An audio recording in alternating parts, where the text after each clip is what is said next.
Yeah, super ball striking that from Gauff. Excellent start then. Did you see how slow this sharpener is? Let's watch some more footage. Looked absolutely spent at the end of it.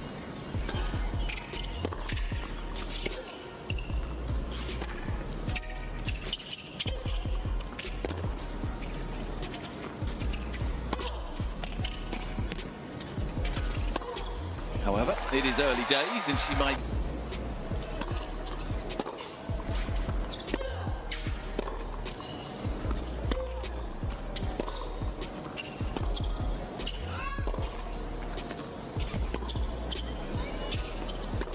You knew what was coming. Did you see how slow this sharpener is? Let's watch some more footage. They say the court is a sanctuary where only the ball and the lines matter. But for Eala, the lines have always been blurred by the weight of a billion expectations. Under the white-hot lights of the 2026 Dubai Duty-Free Tennis Championships, we saw more than just a quarterfinal match between a Filipina trailblazer and an American powerhouse. We saw a collision of destinies. On one side, Coco Gauff, the world number 4, playing with the cold, calculated precision of a woman who has already conquered the peaks of Paris and New York. On the other, Eala, the pride of the Philippines, carrying the hopes of 110 million people and the quiet revolutionary power of her own identity into the lion's den. While the global headlines focused on the brutal 6-2 scoreline, there was a deeper narrative pulsing beneath the blue hardcourt, one of identity, isolation, and the sheer exhaustion of being the only one. Eala isn't just a tennis player. She is a queer woman of color in a sport that has historically been white, heteronormative, and exclusive. For Eala, every victory isn't just a point on the WTA board. It's a crack in the glass ceiling for the LGBTQ+ community in Southeast Asia. This layer of her identity adds a profound gravity to every loss. When you are a pioneer, a defeat isn't just a match you move on from. It feels like a setback for a movement. To understand the tension in Dubai, you have to look back to the red clay of Rome in 2025. It was there that the tennis world was set ablaze when Coco Gauff and Eala announced they were teaming up for the doubles draw at the Italian Open. It was the ultimate power duo, two young, outspoken, and fiercely talented women. Coco, the American prodigy, who had already fulfilled her Grand Slam prophecy, and Alex, the first ever Filipino to break into the top 40, finding common ground. They laughed between points. They shared secrets behind cupped hands. And for a brief moment, they looked like the dual faces of a more inclusive future for the sport. They reached the quarterfinals in Rome, taking down seeded pairs and capturing the hearts of fans across 2 continents. But the professional circuit is a lonely, predatory place. The partner you shared a joke with in May becomes the executioner who stands across the net in February. In Dubai, the camaraderie of Rome was dead. Coco Gauff didn't walk onto center court looking for a friend. She walked on looking for blood. She had just survived a grueling 3-setter in the previous round, committing 16 double faults and nearly crashing out against Elise Mertens. She was a wounded lion, and Eala was the prey she needed to find her rhythm again. For Eala, the challenge was even more daunting. She had reached the quarterfinals after a string of straight-set wins over veteran players like Serena Kirsta and world number 12 Jasmine Paolini. She was riding the highest wave of her career, freshly ranked at world number 40, a historic milestone for Philippine sports. But the Gauff wall is a different kind of barrier. The first set was a technical dissection. There is no other word for it. Coco Gauff, playing with what she described as a new lease on life, was painting the lines with a level of precision that felt almost personal. The 6-0 scoreline wasn't just about Eala playing poorly, it was about Gauff playing perfectly. Every time Eala tried to inject pace, Gauff absorbed it and fired back a winner. Every time Eala tried to use her signature left-handed slice, Gauff stepped in and crushed the return. The crowd at the Aviation Club, dominated by thousands of overseas Filipino workers who had traveled from across the Emirates, was eerily silent. This wasn't the Laban Alex energy we saw during her historic upsets over Iga Swiatek and Madison Keys during her Miami run. This was the sound of a national dream being dismantled in real time. Analytically, the struggle was visceral. Eala's second serve, which has been the focal point of her development at the Rafa Nadal Academy in Mallorca since she was 13, was sitting up like a target in the Dubai air. Gauff, knowing Eala's game intimately from their time as doubles partners, didn't hesitate. She was attacking the serve before Eala could even recover her stance. It was a technical dissection of a friend's weaknesses. For Eala, standing there in the heat, the realization must have been crushing. The person who knows your game best is often the person most capable of neutralizing it on the court. As the second set began, the match transitioned from a sports event to a psychological study. Eala managed to hold serve, finally getting on the board. A roar erupted from the Filipino fans, a desperate, hopeful sound that vibrated through the stadium. For a moment at 2-2, it looked like we might have a contest. But you could see the toll in her eyes. The sweat wasn't just from the 30 being stricken due by heat. It was the physical manifestation of representative exhaustion. When you are a queer athlete from a conservative culture, you are never just playing for yourself. You are playing to prove that your identity doesn't make you weak. You are playing to show that a lesbian woman can be the greatest athlete in your nation's history, alongside the likes of Manny Pacquiao and Hidilyn Diaz. This creates a double pressure. If you lose, do you let down your country, or do you let down the community that looks to you for courage? Every unforced error felt like a referendum on her journey.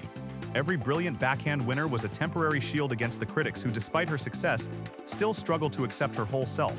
Eala has spoken openly about her work ethic, being a standout since she was 7 years old, dedicated to the less fun parts of training. But under the lights in Dubai, the fun seemed 1,000 miles away. She was the world number 47, facing the world number 4. She was the trailblazer facing the gold standard. Gauff, sensing the shift, tightened her grip. She broke Eala in a grueling 6th game and never looked back. By the time Gauff served for the match at 5-2, the result was a formality. But the impact of the match lingered long after the final handshake.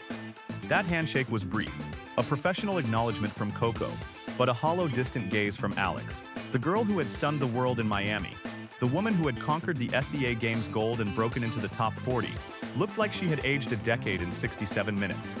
We have to ask ourselves, what is the cost of being a pioneer? To be Alex Eala in 2026 is to be a lightning rod. In the Philippines, she is a mural at the Rizal Memorial Sports Complex, a standard bearer for Gen Z, and a Globe ambassador. She is the face of a new era of tennis in a basketball-crazy nation. But that face is also one of a queer woman, navigating the complexities of visibility. Every match is a battleground, not just for points but for space. The defeat to Gauff was a reminder of the ultimate truth of the tour. It doesn't matter what you stand for, if you can't hold your serve against the best in the world. The tour is a meritocracy that doesn't care about your narrative. While Coco Gauff advances to the semifinals, declaring that hopefully gold can happen in Paris, Alex Eala is left to navigate the aftermath. She has already achieved what no Filipino has ever done: Grand Slam main draw victories, a WTA 125 title in Guadalajara, and a career-high ranking of 40. But the Gauff wall proved that the climb to the absolute top is the steepest part of the mountain. As we look at the empty court in Dubai, we see a woman who dared to be everything at once. She was the left-hander from Quezon City. She was the champion of Mallorca. She was the partner of Coco Gauff. And she was a woman living her truth in a world that wasn't always ready for it. She shifted the axis of the sport for an entire nation, showing that resilience isn't just about winning sets. It's about staying on the court when the world is watching your every move. The story of Dubai 2026 isn't just about a 6-2, 6-2 scoreline. It's about the grit it takes to be Alex Eala. It's about the courage to lose in front of millions and still walk off the court with your head held high, knowing you are paving the way for the next generation of Filipinos, the next generation of queer athletes, and the next generation of dreamers. We want to hear from you. Did the pressure of the moment get to Alex, or was Coco simply on another level tonight? How do you think Eala's identity as a trailblazer affects her performance on the big stage? Drop your thoughts in the comments. This is a conversation that goes far beyond the baseline. If you want to stay updated on Alex Eala's journey and her upcoming clay season, hit that subscribe button and turn on the notifications. This is a journey that is far from over. The psychological toll of this match is something that statistics will never truly capture. When we look at the 6-0, 6-2 scoreline, it's easy to dismiss it as a one-sided blowout, a simple case of a top-tier player overmatching a rising talent. But for Alex Eala, this match was a crucible.